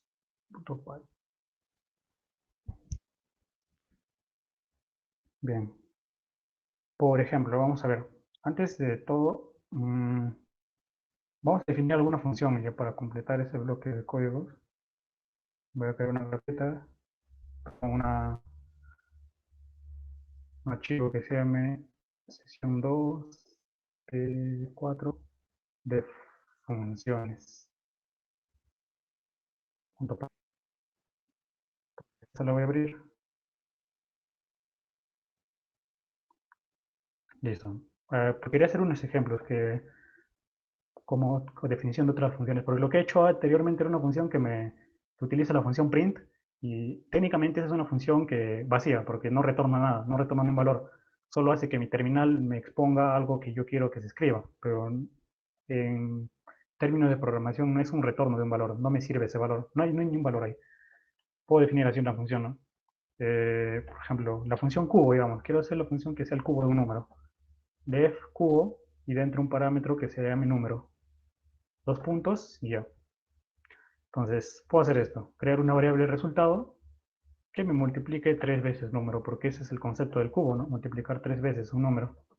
Y me va a retornar, ahora cuando me está retornando, o sea, estoy utilizando esta sentencia, esta palabra clave, return, pongo la función, la variable que he creado. Y así se me crea una variable, una función.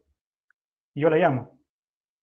Por ejemplo, he creado mi función, voy a salvar y la voy a abrir desde la consola. Para eso, como Python,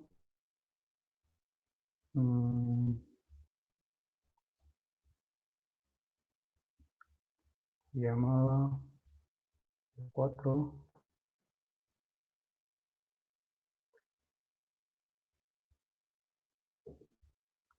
que no me lo reconoce.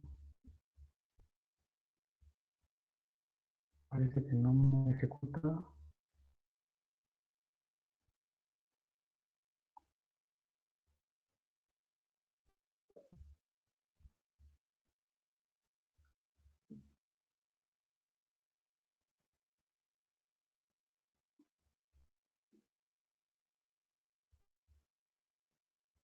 Creo que es porque no hay nada en el código.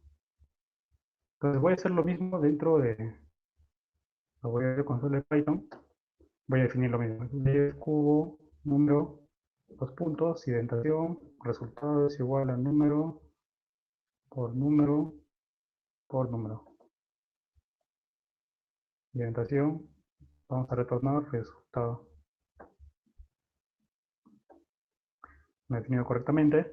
Entonces puedo llamarlo cubo de 5, por ejemplo, 125. Y ya, y es así como funciona. Ahora sí me está retornando un valor, o sea, está modificando la variable de entrada, un input, o bueno, un argumento, y lo está convirtiendo en un archivo, perdón, un resultado, un dato de salida, ¿no? Que me va a ser útil.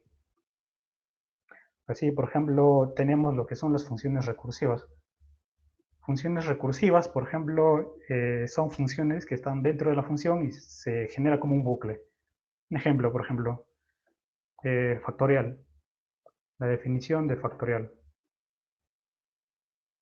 Def fact, se va a llamar la función factorial, fact, perdón. Y voy a ejecutarle un número. Edward, tu pantalla, por favor. ¿No se ve? Creo que alguien puso compartir.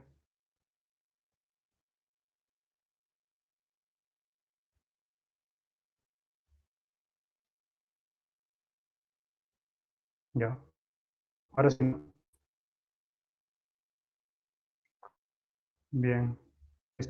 Quería definir una función recursiva que se llame factorial. Entonces hago def fact de num. Estoy definiendo una función que se llame fact y entre como parámetro la variable num. Entonces puede ser esto. ¿Qué pasa con un factorial? ¿No? Cuando el factorial es factorial de 0 y factorial de 1, siempre me va a retornar un valor 1. Y lo demás sería una multiplicación de los números consecutivos anteriores, ¿no? A dicho número. Entonces, por ejemplo, creo primero num, hago esto. Acá creo un if, ¿no? ¿Qué pasa si el número es 0 o es 1? O sea, uno de los dos valores. Lo que va a pasar es que me va a retornar el valor 1. ¿Por qué? Porque eso es lo que pasa. Entonces, esta es la primera condición para el caso de 1 y 0. Ahora, ¿qué pasa con los demás números? Creo un else. Else. Creo un bucle. Un bucle porque quiero hacer una iteración entre cierta cantidad de números y multiplicarlos, no uno al otro. Por número in range, que va desde el 1 hasta el número. Para nunca se olviden las iteraciones, las indentaciones, perdón. Lo que hace es for número en un rango del 1 al valor 1. O sea, por ejemplo, este puede ser 3 y macro en el rango del 1 al 3 sería 1 y el 2. Entonces, me hace el bucle dos veces. Por eso quiero que el número que era 3 inicialmente se multiplique, se cambie por ese valor, el número. Entonces, el primer número era 1, por ejemplo. Entonces, con el primero va a trabajar un número, luego va a trabajar con el siguiente, que sería el 2, y como número, por ejemplo, 3, ya no va a trabajar porque ese solo trabaja o sea, los valores que toma es el que está el primero y el que está el último menos 1. Entonces voy y retorno dicho número. Entonces lo que he hecho es, por ejemplo, una función así un poco en bucle, ¿no? Entonces, por ejemplo, creo y una variable y, que es factorial de 4, de 5, y me da 120, por ejemplo, ¿no? Que es el factorial. Entonces, un ejemplo, por ejemplo, de código, ¿no? Para hacer un factorial. Por recursivo se entiende que debe estar la función dentro, ¿eh? No lo he utilizado ahorita tal cual. Tengo otro ejemplo más adelante. Mm, Ahora vamos a ver, vamos a ir con lo que estábamos en los inputs.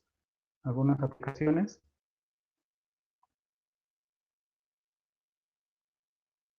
Ahora el archivo creado con nombre input. Bien. Y vamos a hacer algunos aplicativos. Sí, rápidamente nada más.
Perdón, se fue la señal.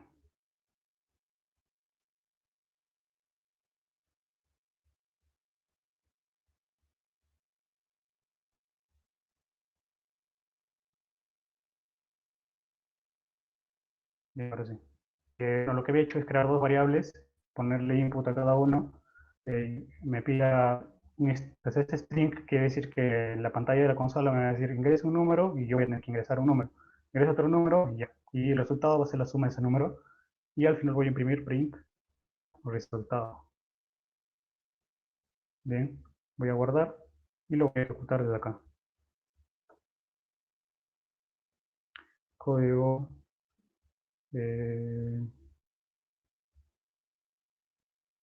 TSP5 inputs.py. Ahí está. Ingreso un número, lo primero que había puesto acá. Entonces, ingreso un número, yo puedo ingresar 4, es otro número 5, y la suma me dará. Ahora hay un problema.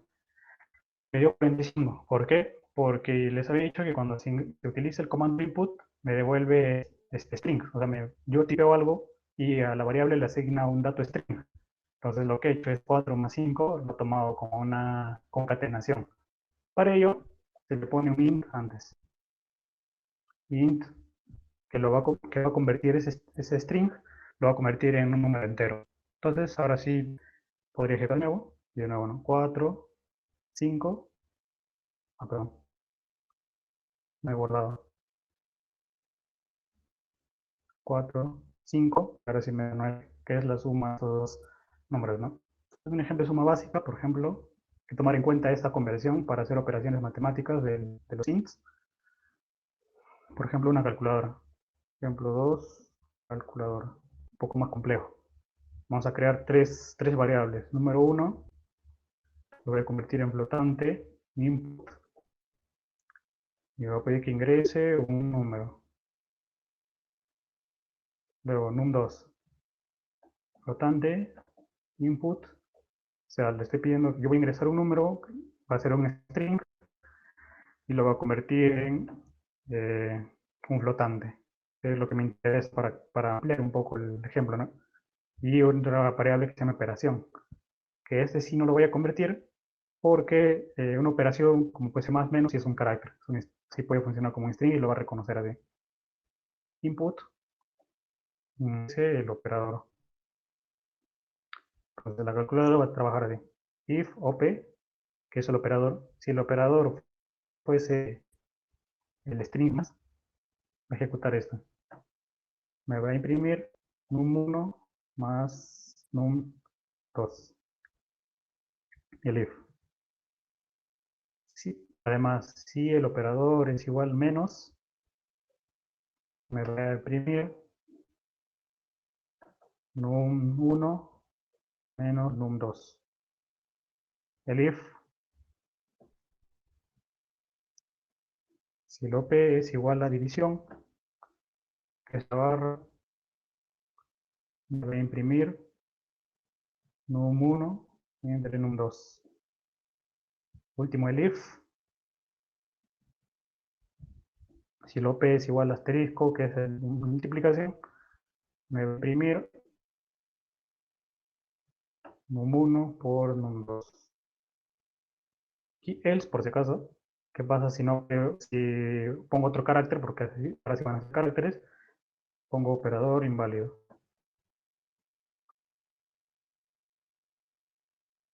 Bien. Salvo, esto lo voy a dejar, lo voy a hacer comentarios para que solo me ejecute esta parte. El código ejecuto eso. Debe haber un sí, creo, acá me olvidé ponerle los dos iguales porque estoy asignando. Estoy haciendo una operación, equivalencia. Salvo. Y ahora sí, ingreso un número 24.5, 23, es el operador división y me da el valor. Me está dando un cierto grado de aproximación, no me está dando el valor exacto. Entonces, así es como funciona, ¿no? Por ejemplo, puedo hacer esto. Es el número 4, 5 por 20. otra vez 4, 6 y de casualidad pongo una D, por ejemplo, ¿no? Entonces me dice operador inválido. Entonces así fueron los inputs y ya nos empieza a ayudar a interactuar un poco más con la máquina, ¿no? Bien, puede ser un ejemplo más tal vez. Por ejemplo, uno con listas. Este ya no tiene, se puede trabajar con inputs, pero se va a hacer más complejo. Voy a crear una función sumando. Espera. Un ejemplo de funciones con bucles, perdón, con listas. Quiero que mi función elimine duplicados en una lista que le voy a ingresar. La función se va a llamar elimdupl, de eliminar duplicados, una abreviatura. Lista, creo una lista, ¿no? Sí, la puedo ingresar. 1,1, 2, 3, 4, 4, 4, 5, ¿no? Entonces yo quiero que esta lista se convierta en una lista que no tenga duplicados. Por ejemplo, creo una variable únicos, donde va a estar la lista de números ordenados y, ¿cómo se llama? Sin haberse repetido. Por mientras lo dejo vacío, cuando puedo definir una variable así, que es una lista que esté vacía, así, porque recién le voy a agregar los datos mediante esta operación. Le voy a hacer un for número y lista. Lo que voy a hacer es para cada número en la lista, voy a trabajar con cada uno de los números, voy a iterar sobre cada uno de estos números, voy a hacer la operación if número, o sea, por ejemplo, empiezo con 1, ¿no? Not in, así como había utilizado, por ejemplo, el for in, puedo utilizar el not in, que significa, si el número no está en lista, no función, no en únicos, no en lista. O sea, yo quiero que verificar si este número, o sea, por ejemplo, empiezo con 1, ¿no? La iteración con 1. Entonces, si ese número, en este caso 1, no está en únicos, entonces lo que voy a hacer es utilizar un método propio de las listas que se llama únicos.append. Append significa que le voy a agregar un valor a esa lista. Entonces voy a agregar dicho número. Entonces, por ejemplo, 1. Con 1 sí va a pasar. Por ejemplo, el número no está en únicos porque único no tiene nada. Entonces, únicos va a agregar el primer número que sería 1 a la lista. Pero ¿qué pasaría si es que no lo hace? Entonces, si es que el siguiente, por ejemplo, el siguiente 1, porque estoy iterando, ¿no? Ahora vuelvo al if. If 1 no está en únicos, pero sí está. Entonces esta condición es falsa, por lo tanto se cierra el código, se cierra esta parte del código y pasa al siguiente número. Con el 2, con el 3, con el 4, con el 4, 3, con el 5, así, hasta crearme la lista y así me lo va a crear una lista de únicos nada más, ¿no? Y lo que hago es retorno, después del for, retorno únicos. Bien, entonces voy a poner comentario de ello.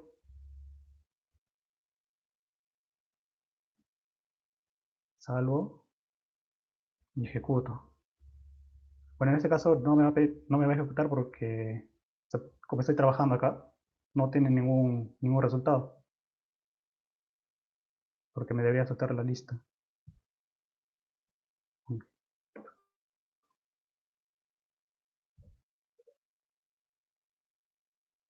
A ver, ¿por qué no está ejecutando?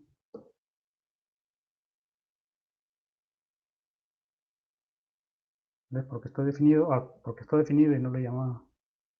Claro, no lo he llamado. Si no lo he llamado, no me va a ejecutar nada. La función solo ha sido definida y ya. Entonces, el lim duplicado.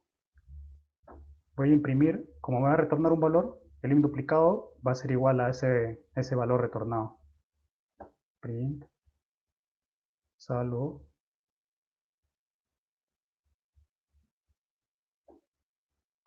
Y ahora sí. Entonces, me ha eliminado todos los dobles de la lista y me ha creado una lista. 1, 2, 3, 4, 5. Me ha eliminado uno extra y los dos otros 4 extras que habían. Esos son ejemplos, por ejemplo, con listas. Por ejemplo, también se podría hacer que yo ingrese una lista. Para eso, bueno, el código se acompleja un poco más, pero por temas de tiempo no lo vamos a ver, pero en el script que les voy a compartir, ahí hay unos ejemplos, ¿no? Y están detallados cómo van, uno por uno. Pero lo que se haría es, por ejemplo, utilizar una variable lista igual a input, ¿no? En este caso lo convierto, utilizo el input, ingreso un valor, y ese valor lo agrego a la lista, ¿no? Lista.append, o bueno, creo otra lista, otra variable, ¿no? Donde me la agregue, lista, esta es la variable que yo voy a pedir. Lista append, variable. Y así va trabajando. O sea, append significa para agregar a la lista, ¿no? Se va creando una lista, luego la lista ya va a estar definida, esto ya no sería necesario, y va a trabajar de la misma manera, ¿no? Sí, como se puede complejar un código, se puede hacer más complejo un código, bien eso ya depende ya de la imaginación. Bueno, lo siguiente que vamos a ver van a ser lectura y escritura de archivos. Los programas escritos hasta ahora en Python tenían un carácter transitorio, o sea que son utilizados en el momento. Y luego, posterior a ello, eliminan su data. Por ejemplo, lo que hago acá es crear esto. Si yo cierro este Python, pum, la data desapareció y ya nunca más la vuelvo a ver. O sea, estaba en la memoria, en la RAM, no en la aleatoria. Entonces ya no pasa nada. Pero yo lo que quiero, por ejemplo, otros tipos de programas son los persistentes, que mantienen su data en la memoria, como un Excel, por ejemplo. No tengo un Excel, lo proceso, grafico algo y tengo esa información ahí guardada. Entonces, vamos a ir orientándonos a esa parte. Y las principales intenciones de programación actualmente es la interacción de programa con archivos de entrada externos, ¿no? Como por ejemplo vamos a ver en la parte en ideológicos, en los sistemas de información geográficos, que puedes ingresar shapes, puedes ingresar rasters, DEMS, ¿no? Cuando son rasters, y un archivo de salida, ¿no? Entonces los archivos de salida luego los quiero guardar y los voy a tener acá dentro de mi computadora, ¿no? Y vienen a ser persistentes o permanentes. En teoría, ¿no? Porque también los puedes eliminar. Bien, antes de esto debo definir qué son archivos y directorios. Directorios son los espacios informáticos en los cuales se almacenan los diferentes archivos sobre los cuales se realiza la programación, ¿no? El directorio es básicamente una carpeta, así de simple, ¿no? No hay más misterio ahí. Y un archivo viene a ser un script de Python, un juego, no sé lo que sea. Cualquier script, un programa, eso es un archivo ejecutable, ¿no? Y en este caso, por ejemplo, tenemos un módulo más que vamos a ver. Anteriormente vimos el módulo mat, ahora vamos a ver un poco del OS, si se nos alcanza el tiempo. Esta función, por ejemplo, es para disponer de funciones y trabajar con esos directorios de archivos. La ruta o path es la cadena de texto, así se le denomina ruta o path, es una cadena de texto que identifica la ubicación del archivo, ¿no? Es lo que nosotros utilizamos para copiar. Acá, por ejemplo, en la parte superior, este es una ruta, un path. Esto de acá, donde está mi terminal, este es una ruta, un path. De estos existen dos tipos, ¿no? Una relativa, que es, por ejemplo, cuando yo trabajo en una carpeta y solo me muestra sus subdirectorios, considerando como que esa carpeta, por ejemplo, código, puede ser la carpeta fuente. Y las rutas absolutas es la ruta más lejana, ¿no? Que es esta total, ¿no? Que es desde la C, que es las unidades del disco, ¿no? Entonces, esas son las definiciones que debemos tener en cuenta. Tenemos dos tipos de mecanismos en la lectura y escritura de archivos, que son el reading y el writing. El reading es para poder abrir archivos y leerlos y poder saber qué hay dentro, ¿no? Para poder obtener los valores de un archivo de texto se utiliza el comando, así tal cual. Se asigna una variable, open, se utiliza la función open y dentro de ella se pone dos argumentos. El primer argumento viene a ser el nombre del archivo y con su formato, nunca se olviden. Y el segundo parámetro viene a ser un string, que puede ser R, o sea, va a abrir el archivo y lo va a leer. Es una función built-in también de Python, que se asigna una variable. Se habilitarán comandos poniendo el nombre de la variable seguido de un punto, ¿no? Entonces, cuando abrimos luego a esta variable le va a asignar este archivo y vamos a tener algunas opciones adicionales para trabajar. Simplemente tanto para la lectura como para la escritura. Perdón, el segundo carácter indica que el archivo será solo leído y no estarán habilitados comandos para sobreescribir. Luego en el writing vamos a ver que sí hay una opción para hacerlo. Finalmente, tanto para la lectura como para la escritura de los valores en los archivos, se debe cerrar. O sea, cuando tú trabajas con código, con un archivo tal cual, un Excel, un blog de notas tal cual, bueno, lo general es que para poder terminar de trabajar y no poder interferir luego, se salva, ¿no? Se guarda cierra, ¿no? Pero siempre cuando cierras te pide guardar. Así que el equivalente acá sería el archivo, la función .close. Es una función, por ejemplo, que viene, ¿no? Que le pones un punto y un método, ¿no? Tienes la opción para cerrar. Entonces, por ejemplo, vamos a hacer un ejemplo. Yo, por ejemplo, en mi carpeta de trabajo, voy a crear un ejemplo. Un texto. Ahora sí voy a crear un archivo de texto nada más. Que se va a llamar ejemplo y escritura. Le doy enter y voy a escribir, digamos, hola, mundo, otra vez enter, hola, otra vez, digamos, ¿no? Un contenido de datos. O por ejemplo, ya, prende 5,6, 7.5 valores. Random. Guardo y voy a poder leerlo. Ahora, para poder leerlo, lo que necesito hacer es o estar en la carpeta de trabajo o si no copiar su directorio totalmente. Para esto hay que tener un poco de cuidado, porque tendría que hacer así. Bueno, me voy a Python, a la consola. Voy a escribir, creo una variable A, donde va a estar mi archivo, y hago el open, y acá entre un string, entre dos comillas, voy a copiar el nombre de la ruta. Entonces la ruta la obtengo acá. Tengo acá, lo copio, la pego. Ahora estoy en la ruta, pero necesito el archivo. Entonces el archivo se llamaba ejemplo escritura, creo. Escritura.txt. Y luego coma, punto read. Le doy enter, me doy un error. Sí, me olvidé.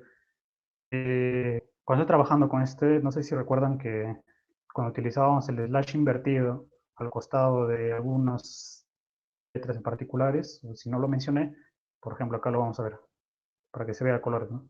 Print, por ejemplo, un string, ¿no? Hola, ¿qué tal? Si utilizo ese guión, por ejemplo, si pongo n, o sea, este slash con el n quiere decir un carácter enter, o sea, un espacio hacia abajo. Entonces, cuando yo imprima, me va a quedar un espacio hacia abajo. Si continúo así, hola otra vez. Entonces, este n me va a separar estos dos strings en dos líneas. Eso es lo que hace n. Por ejemplo, tenemos t. Por ejemplo, ¿qué pasa si yo quiero comer si yo dentro de mi string hay comillas? Una comilla, por ejemplo, ¿veis? Entonces, se genera un error porque no he cerrado comillas, hay una cantidad impar de comillas.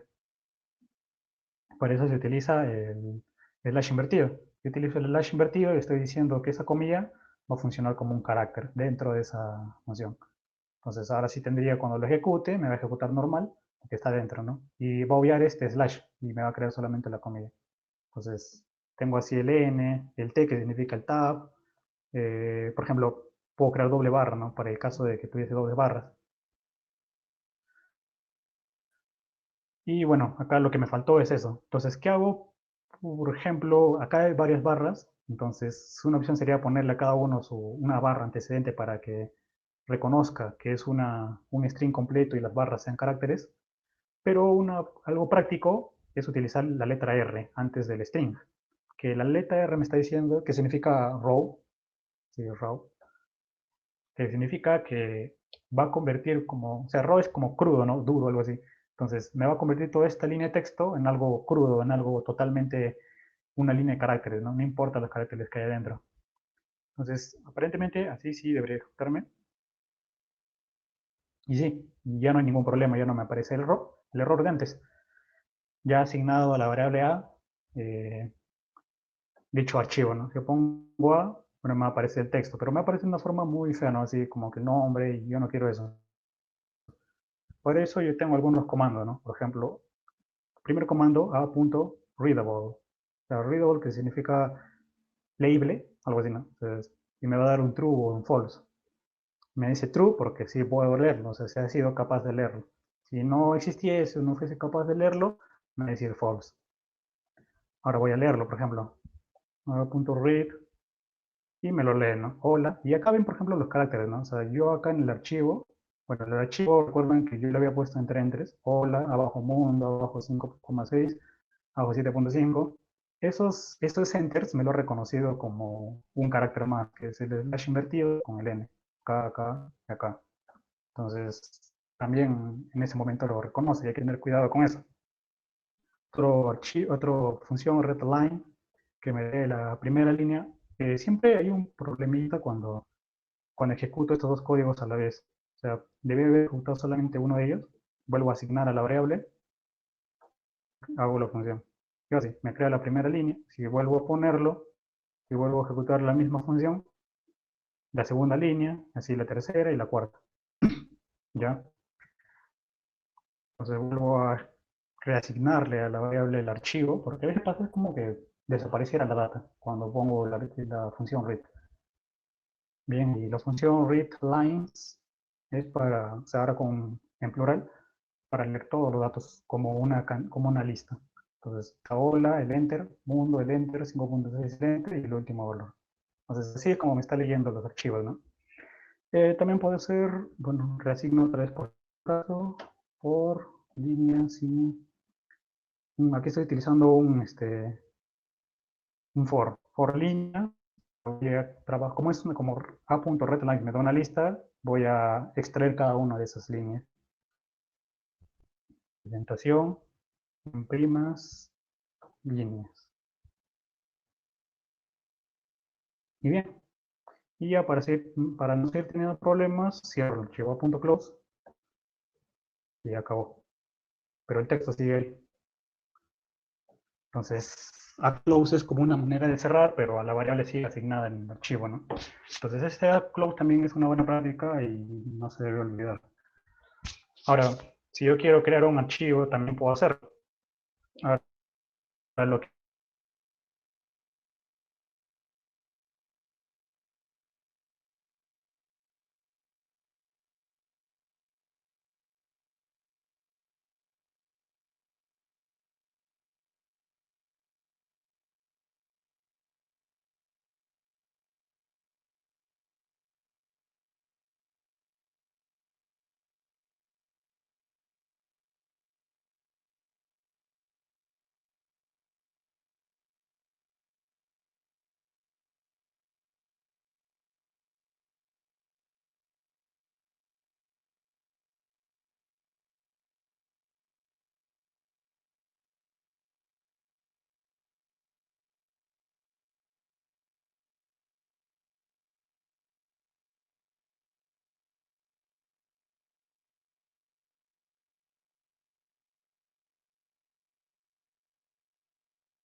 bien.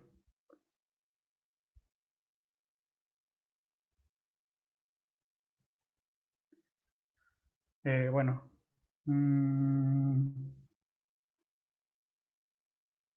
Bien, entonces tenemos dos tipos más extras, ¿no? El write y el append. Entonces, digamos que ahora quiero crear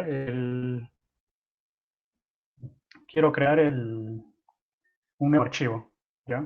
¿Cómo hago eso? Voy a crear una nueva variable, b es igual a open, y voy a copiar la ruta donde quiero el archivo.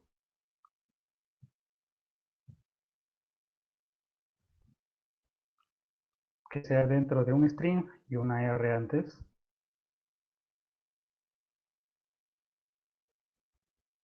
Voy a crear un archivo que se llame ejemplo creado.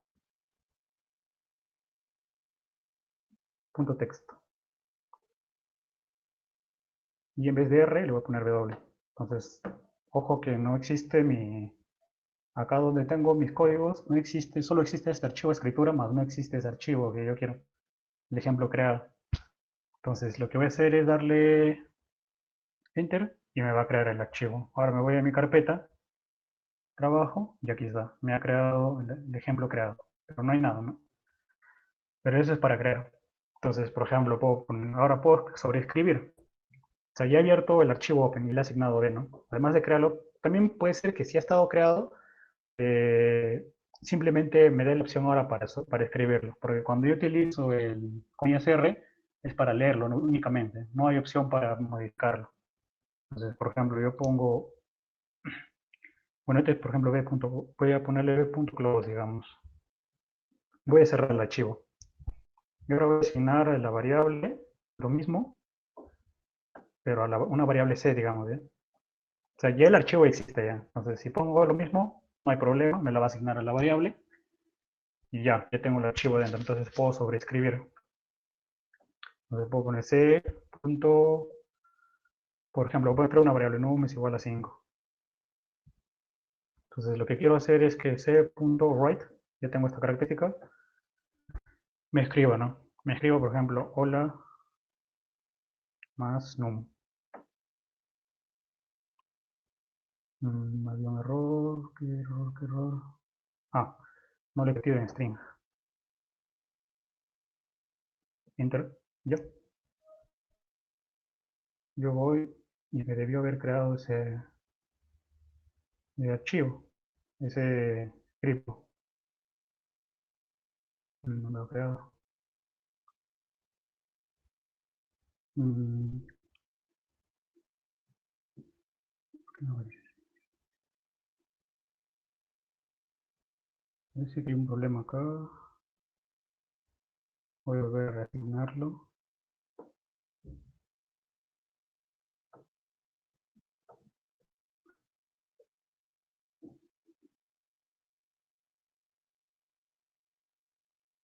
Bien, sí me lo creo. Aquí está, hola, hola. No sé por qué recién me lo está creando. Creo que hay un problema de interferencia de variables. O sea, ya, pero normalmente cuando yo utilizo este código de .write y pongo esto, me ejecuta me escribe sobre el archivo. Tal vez tengo que poner ese .close para saber que lo he escrito. Sí, ¿ves? Aquí está, hola mundo. Entonces, bueno, yo lo que quería en realidad era que me escriba esto. Hola más el número, ¿no? Entonces, pero se dan cuenta que lo está... he cerrado el archivo. Entonces, de volver a asignarlo. Y ahora sí. .write y cierro. 3 pasos, ¿no? Abro, con la opción de escribirlo, escribo y termino ahí. Y aquí está. He sobrescrito el archivo totalmente. Bien. Eso es lo que hace Writing. Apenas lo que haría es agregarlo uno al último. Lo único que tengo que cambiar es que cuando abre el archivo no ponga W, sino me va a dar excepción. Entonces, si yo pongo lo mismo, c.write, con lo mismo, ¿no? Todo tal cual. Y c.close, voy al ejemplo y me ha agregado una línea más, esta línea que no estaba. Entonces, append agrega y write W es justamente sobreescribe. Bien, eso es lo que hace estos archivos para trabajar con archivos externos. Más adelante lo vamos a ver más a detalle. Hay algunos códigos también que se utilizan. Una librería OS, pero ya después lo veremos porque no alcanza el tiempo. Porque es más importante ver lo que son módulos y paquetes y clases y objetos. Rápidamente, módulos y paquetes. Básicamente los módulos son ficheros o archivos que contienen definiciones que se pueden incorporar y utilizar en otros programas para hacer uso de sus funciones, clases y variables. En resumidas cuentas, un módulo es un archivo .py.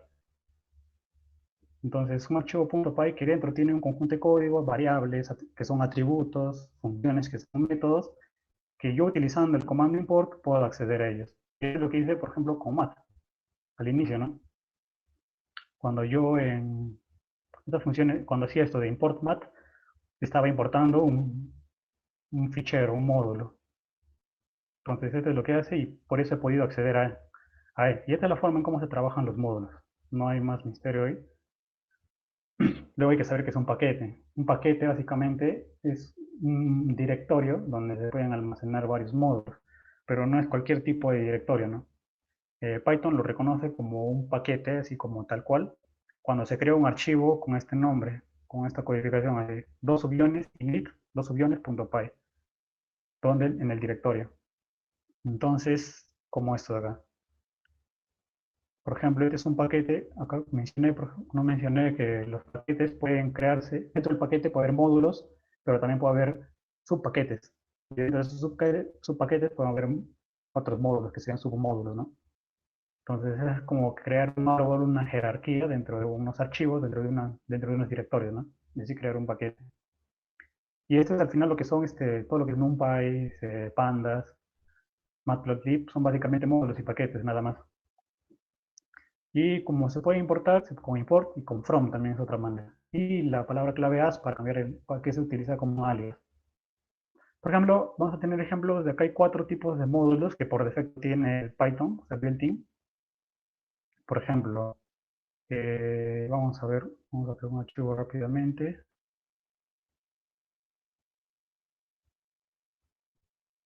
Vamos a poner versión 2, P7, creo que es esto. Unión, módulos, .py. Entonces lo que voy a hacer es importar, por ejemplo, un ejemplo de paquete, ¿no? Como por ejemplo, primero antes que todo, cómo crear un módulo, ¿no? Vamos a cerrar todo para no confundirnos.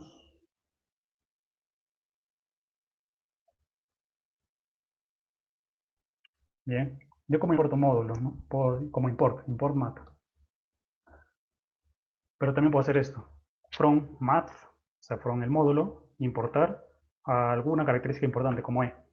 Si pongo esto, por ejemplo, ya no tengo que poner math.e, solo tengo que poner e nada más. Y cuando ejecute, me va solo ejecutar esto. Eso es cuando quiero ingresar algunos subpaquetes, submódulos o variables que ya tiene contenido un módulo, ¿no? Entonces yo puedo crear un módulo. Un módulo simplemente es un archivo Py. Entonces yo puedo crear un archivo que se llame módulo 1, pongo .py. Dentro del módulo, por ejemplo, creo una variable a que tenga 5, defino una función, defino saludo, por ejemplo, saludo, vacío, imprimo, esta es una función, perdón, este es un módulo.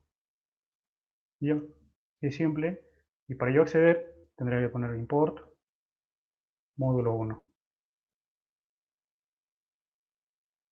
Acá puede ser lo mismo. Import módulo 1, y no pasa nada. O sea, me ha encontrado, me ha reconocido este módulo. Entonces, yo lo que hago es, por ejemplo, acceder a la variable.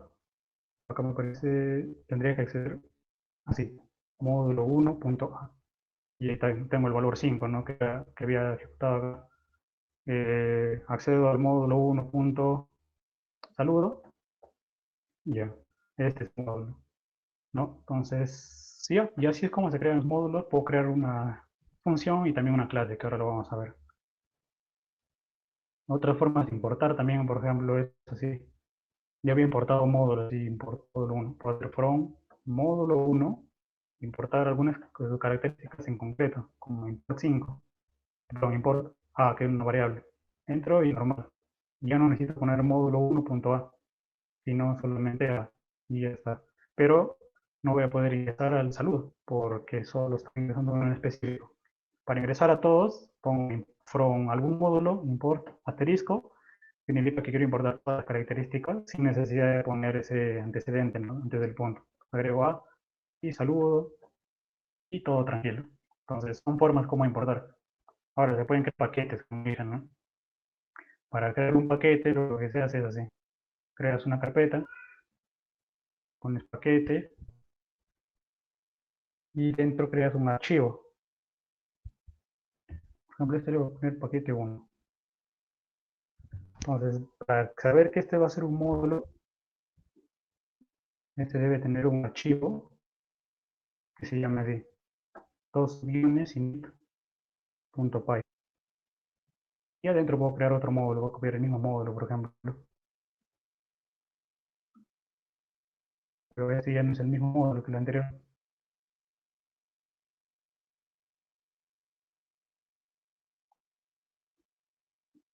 Es otro archivo. Módulo 1. Entonces este es otro módulo. Salvo Y ahora ingreso así, por ejemplo, ¿no? From paquete 1, import módulo 1. No había error, entonces me ha reconocido todo. Y ingreso de nuevo en módulo 1.a igual 5 y defino la función, ¿no? Que era saludo. Pero acá me dice que es otro módulo, es decir, ya he ingresado al módulo de paquete. Pero siempre es necesario poner este archivo init.py, si no, no reconoce. Acá puedo crear otra carpeta que se llame su paquete 1. Dentro de su paquete 1 voy a copiar nada más, creo un archivo init.py y creo otro submódulo y así puedo acceder a ellos. ¿Y cómo accedería? From paquete 1, import paquete 1, sería así, from paquete 1 punto subpaquete 1. Así también se puede import el módulo que está ahí, no módulo 2 o submódulo. Esto me va a dar error porque no lo he creado. Entonces, esta es una forma de cómo trabajan los módulos. Más adelante con la práctica veremos. Y finalmente el alias, ¿no? Import, por ejemplo, import módulo 1, as, as significa como, m, por ejemplo. Entonces ya no tengo que poner módulo 1.a, sino, por ejemplo, m.a. ¿No? Entonces, por ejemplo, lo que se hace con los pandas, por ejemplo. En pandas se pone import pandas, as.pt nada más. Import numpy a cnp, para reducir la sintaxis, ¿no? ¿Y por qué se importan todas las funciones y evitar poner np? Porque a veces hay funciones que están dentro de otras funciones y necesitamos como que un indicador que nos diga que estamos dentro, ¿no? O nosotros podemos importar varios módulos y alguno puede tener un submódulo, por ejemplo, con el mismo nombre. Entonces ahí creas interferencia, no interferencia, sino problemas visuales, ¿no? Para el usuario. Así es como se trabaja, ¿no? Acá, por ejemplo, el ejemplo de paquete 1 tiene su paquete 1 con init, el módulo. Este paquete 1 también tenía su init y su módulo. Y es así como se trabaja. Bueno, ya vamos a terminar, así que esto de clases de objetos lo voy a dejar para la otra clase. Unos ejemplos nada más y rápido de módulos. Por ejemplo, lo que he hecho, ¿no? Los más comunes, por ejemplo, tenemos el mat, ¿no? Import mat. Ya, bueno, ya supimos cómo se hace import mat. Agrega así, ¿no? Mat, punto, tal, ¿no? Y me deben aparecer las funciones. Vamos a hacer acá nada más. Format.floor. Floor es, por ejemplo, piso, o sea, es un redondo hacia abajo de un floor, por ejemplo, ¿no? Como de importo, layer más, punto, floor, tal cual. Y me redondea, ¿no? También puedo hacer lo contrario, que es cero, que es techo, hacia arriba. Y es tal como los valores que había hecho, ¿no? Pi, etcétera. También pude haber hecho import math, no, from math, import todo.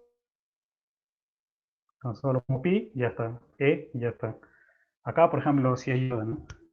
Y así hay otros módulos que están en un script que había preparado. Tiempo no los puedo mostrar. Que es, por ejemplo, Daytime, Collection, pero que son ejemplos nada más. Que ya hay otros módulos que para aplicativos se utilizan, ¿no? Collection, por ejemplo, me da opciones de hacer conteos. Conteos sobre una cantidad de datos, de cuántos datos hay de determinada lista. Daytime me da los valores de la hora actual, fecha actual, segundos, microsegundos, minutos. Random es un módulo para hacer cosas aleatorias. Por ejemplo, quiero crear un número al azar y me da un número al azar, sí, ¿no? Nada más. Y bien, esto es como módulos, lo más importante. Dentro de los módulos también hay clases, solo los voy a mencionar. Lo que es clases está referido a la programación orientada a objetos. Entonces, se debe entender un objeto, si como realmente lo entendemos, como se hace naturalmente, como una cosa, cualquier cosa. Una caja, por ejemplo, puede ser un objeto que posee su presencia, o sea, el objeto en sí. Y tiene atributos, cualidades y métodos, ¿no? O sea, atributos, que es una característica para describirlo, y cualidades, adjetivos que especifican, ¿no? O sea, otros que yo defino. Por ejemplo, la caja es cuadrada, la caja tiene almacenado no sé algo, tiene un dato adentro. O puedo crear un un objeto que sea un gato, un objeto que sea un perro, pero ¿cómo yo defino los objetos? Los objetos se definen a través de las clases. La clase ya viene a ser como una abstracción. Entonces, la clase es como un modelo o una abstracción a partir de la cual yo creo un objeto. Puedo crear la clase humano y a un objeto asignarle esta clase y mi objeto ya va a ser un humano. Entonces es como que la personificación, algo así, ¿no?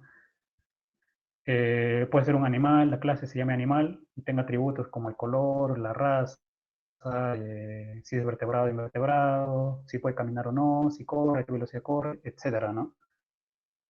Entonces, básicamente dentro de una clase se pueden definir variables, ¿no? Que pueden ser sus atributos y sus funciones que vienen a ser sus métodos. ¿Cómo se hace? Pues ya lo veremos en la siguiente clase. Para la siguiente clase es recomendable que tengan el navegador de Anaconda ya instalado, porque con ese navegador de Anaconda ya lo podemos trabajar. Este es el Jupyter. Y yo cuando abro el Anaconda Navigator, necesito para mostrarle nada más, para terminar. Bueno, este es el esquema de Jupyter. Y Jupyter me da la opción para ingresar, por ejemplo, un archivo y cargarlo. Vamos a abrir esto.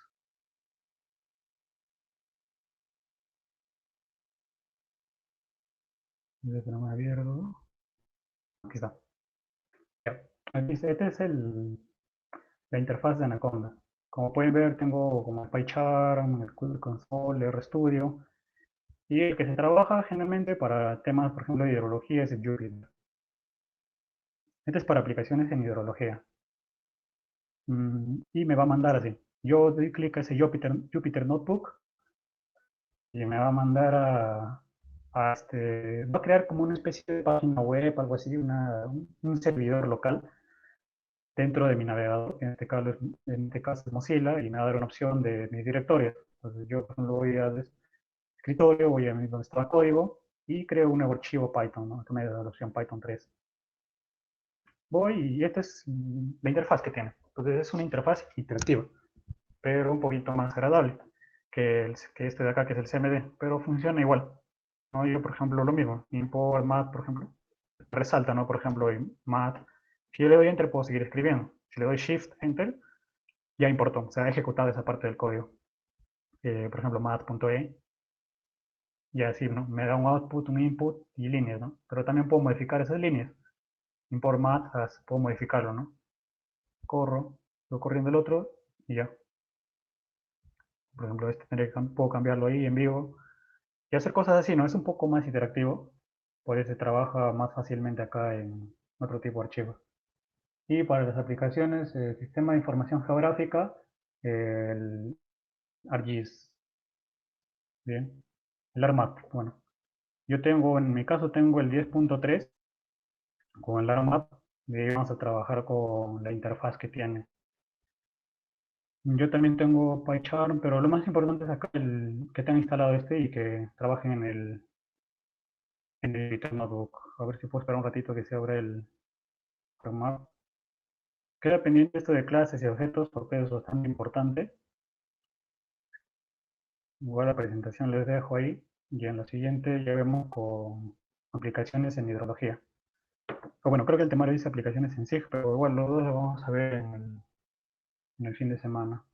Si tienen dudas con respecto a algo, a ver, hacérmelo llegar ahora, por favor. Bien, esta es la interfaz del ARMAP, la mayoría lo conoce. Esta es la ventana del Python. Igualito, funciona de la misma manera. Yo puedo incluso cerrarlo y tengo una opción acá, ¿no? Donde me dice Python, acá en la parte superior. No sé por qué se ha desfasado mi cursor. Ya que tengo Python y puedo hacer lo mismo, las mismas cosas que si import, ya y sigue corriendo, ¿no? Cosas así. Pero en este caso, ArcGIS trabaja con una librería ARPy, ¿no? Ya les voy adelantando, así se llama, incluso ahí aparece, ¿no? Y también viene a ser un entorno interactivo, ¿no? Pero tengo la opción de subir scripts. Ya eso lo vamos a ver más adelante. Y que eso sería todo con respecto, todo por hoy. Y la próxima clase nos estaremos viendo, ¿no? El sábado. Si tienen alguna consulta, pues hacérmela llegar. Y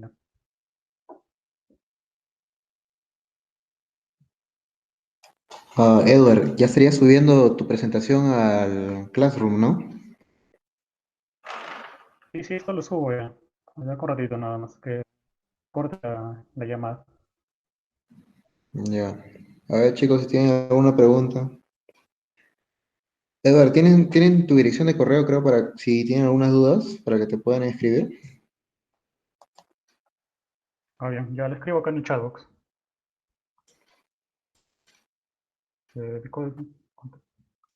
Mi correo, edwardfc57, de la Molina también, por si acaso.